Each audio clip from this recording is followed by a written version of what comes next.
Hello again, it's Lock Noob, and this is a very curious lock that was sent to me by Talan Pick. I'm sure you know his channel. He's an absolutely superb picker and the king of the Dimple lock as far as I'm concerned. So this is a Hengyang Euro cylinder, not something I'm familiar with, but it is 10 pins and has what appears to be 5 sliders as well, so it's a quite a formidable beast, I have to say. I've not gutted it. I've got to be a bit careful because I have taken the circlip off the back of this lock, because I'm going to throw it in a vice in a minute and pick it, and then I'm going to try and gut it, although yeah, I can see about 1,000 ways this could go wrong. One of the curious things about this particular lock is this looks like a car key. I've not seen something look so like a car key that's clearly a door lock before, but yeah, it's kind of cool. So anyway, let me go grab a vice. Let's try and pick it. But before I do, let me show you the tools I'm going to use.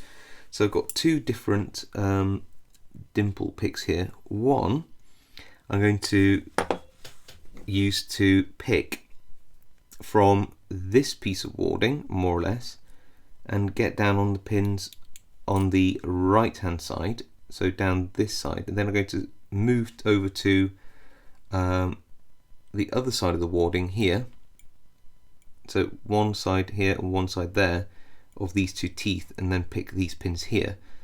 Now in terms of the sliders, well, they rattle back and forth, they're not sprung, so I guess at some point I can just use like the back of a tension tool and just wiggle that in and push them all to one side, and then use a smaller Dimple pick to just find any binding ones, and so that will fit down this side relatively snugly, and I should be able to just pick the binding sliders.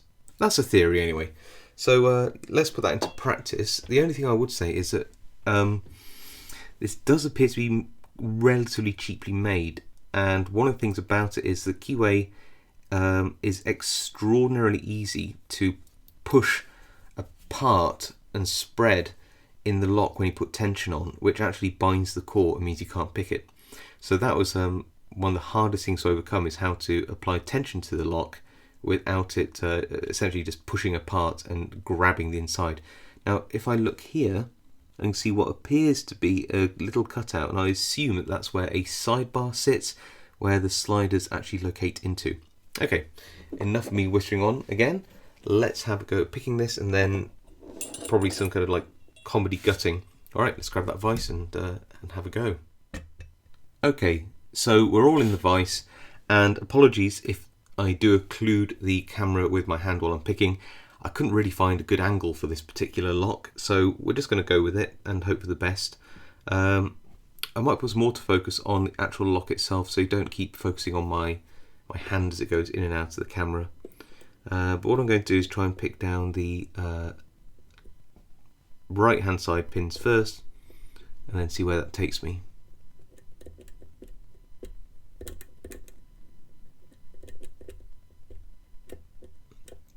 Okay, so nothing on any of those pins. Let's go along the other side.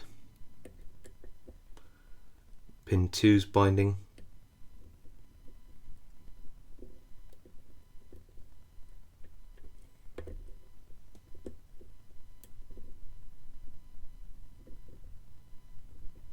Seems to be quite deep as well.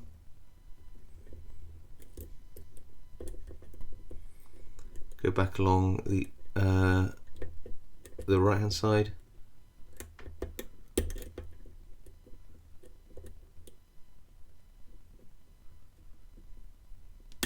That's pin 2. Nice positive click on that.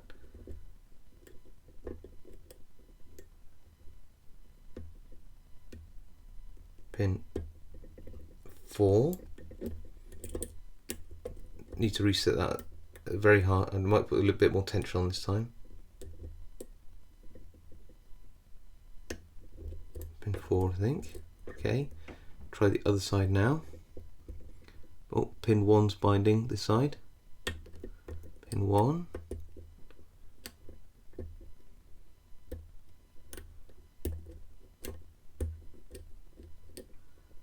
Just moving down the pins in turn, see if there's anything that's binding.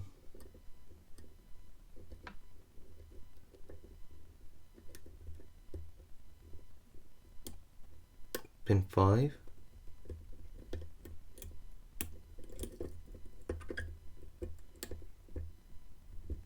Pin 4 on the right hand side now.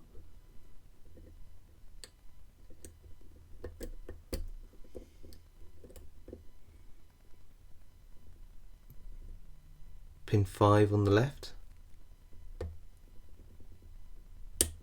Got a nice click out of that.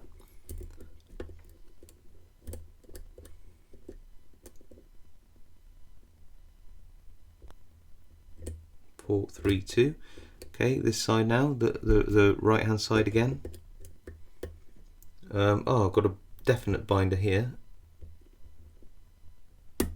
And that was pin 4, and it looks like the core has turned. So I'm hazarding now that what we've got left is some of these sliders. I'm just going to try to locate them over to the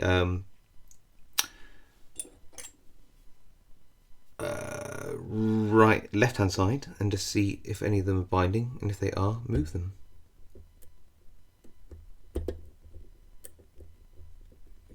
Okay, 3 is binding, so slider 3, if I get onto it,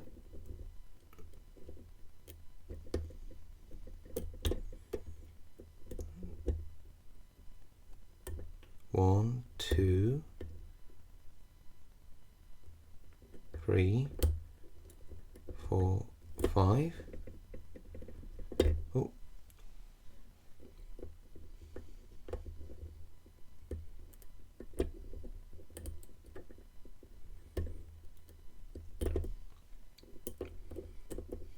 Just trying to, it's actually quite hard to set these sliders, I think, compared to the rest of the lock.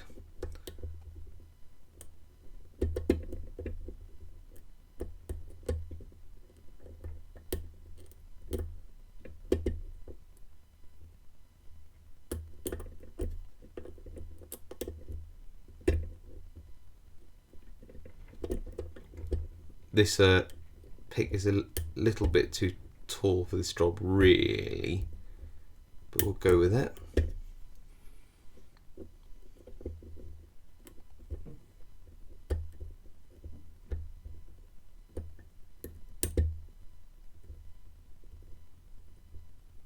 I think I'm on the last slider at the back. I think so. Anyway, I don't want to be caught on any warding or anything.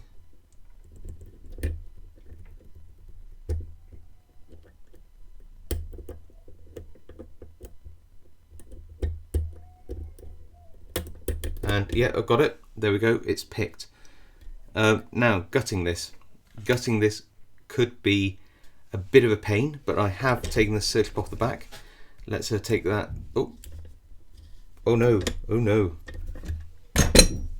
I've moved it forwards a position. Uh-oh! Have I already messed up the core? Okay, so I think I actually rescued it, and the way I did it was I basically tensioned it and then put it this way up and then hit it really hard with the back of some rubber coated pliers to sort of bump the pins down, and I managed to obviously knock out the pin which I got stuck, and I think it should still work. So worth just noting that I almost did it again. Worth noting sometimes that yeah, there are ways out of problems, and you just got to be a little bit sort of unpanicked about it and try your best. So I'm going to stick a shim down here because I've got quite literally no idea whatsoever what is inside this thing. I was sort of terrified to find out.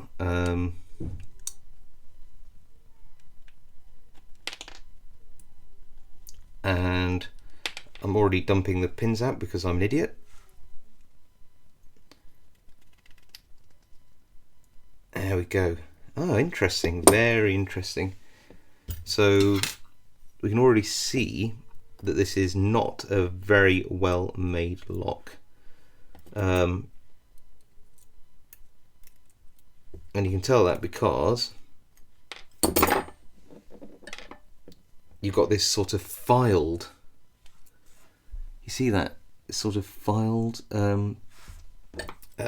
plug, and that's a really quick way of making sure that all your key pins sit at the right height, but it also makes it a little bit easier to pick, which is a good thing in some ways and a very bad thing in another way. Okay, I'm gonna just dump these pins out. I might speed this bit up because you don't need to see that really, and this could be quite painful.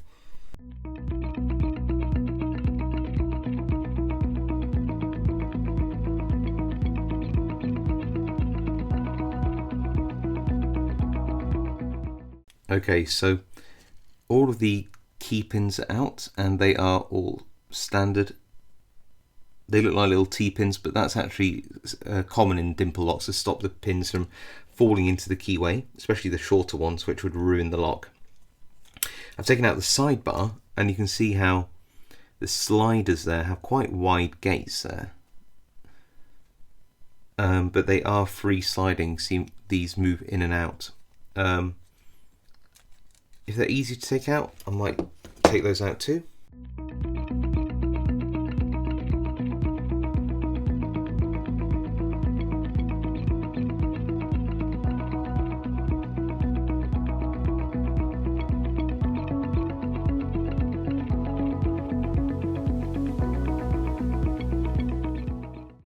Okay, and that is the butcher's bill.